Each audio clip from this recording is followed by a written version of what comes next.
Hey everyone, today is Thursday, the 20th of September. Getting ahead of myself there. Uh, Yesterday, I played some Lord of the Rings online, so for those of you who follow me for that reason, there you go. I may take some gameplay footage of it later today, I don't know. I'm working on the epic storyline and west of the Misty Mountains. So, yeah, I've been all over the place, or at least I was yesterday. I went from Angmar to Evendim to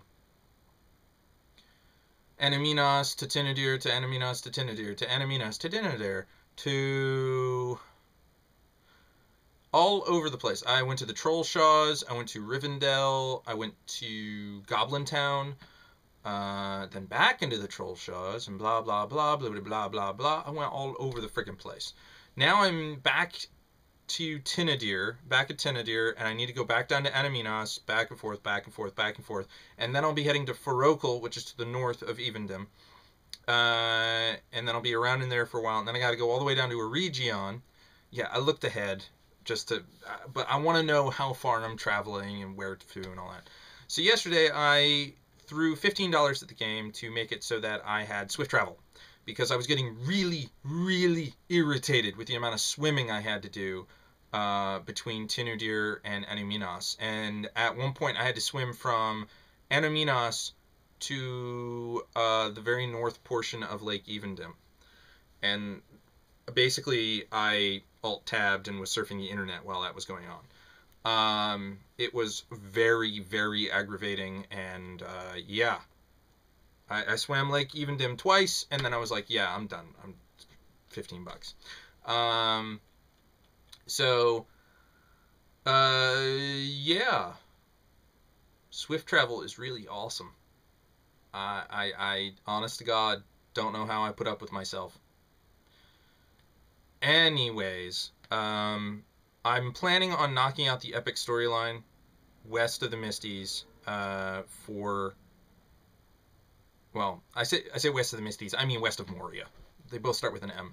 I want to finish off Shadows of Angmar before I do what I refer to colloquially as kicking Moria in the nuts. Slapping him upside the head with the fry pan.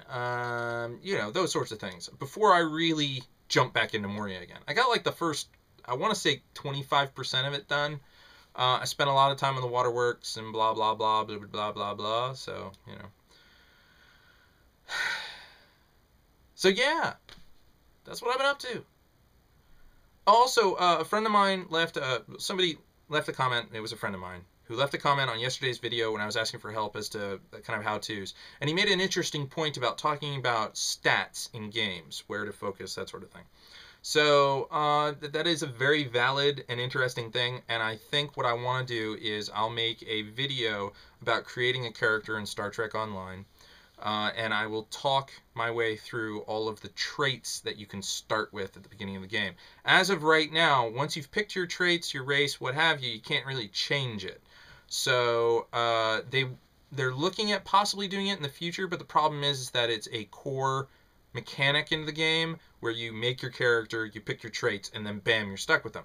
Now the offset of this is that none of the traits that you start with at the beginning of the game are particularly game breaking. They don't prevent you from doing things. They just make a few other things more often.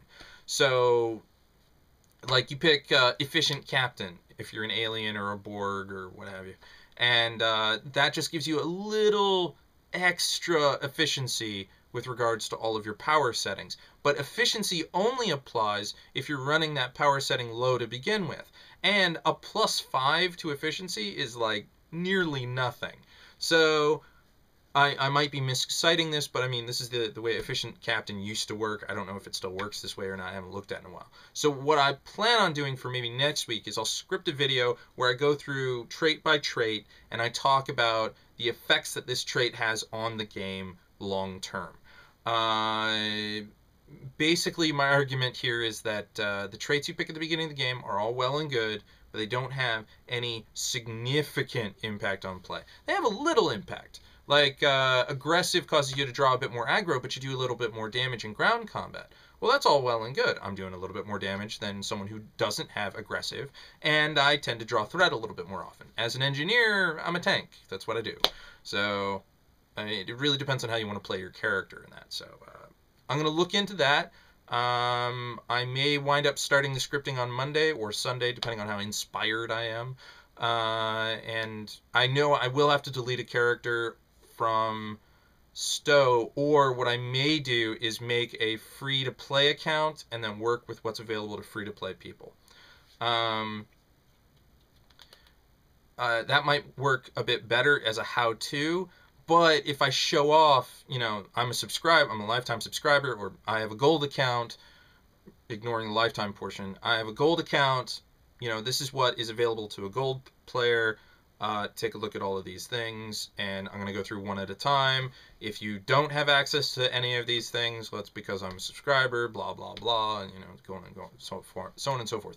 I think it would be more complete if I did it that way, but I definitely understand the allure of building a free-to-play character and showing how that works. So, yeah, I don't know.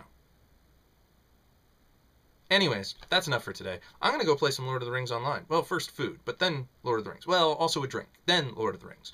Well, until next time.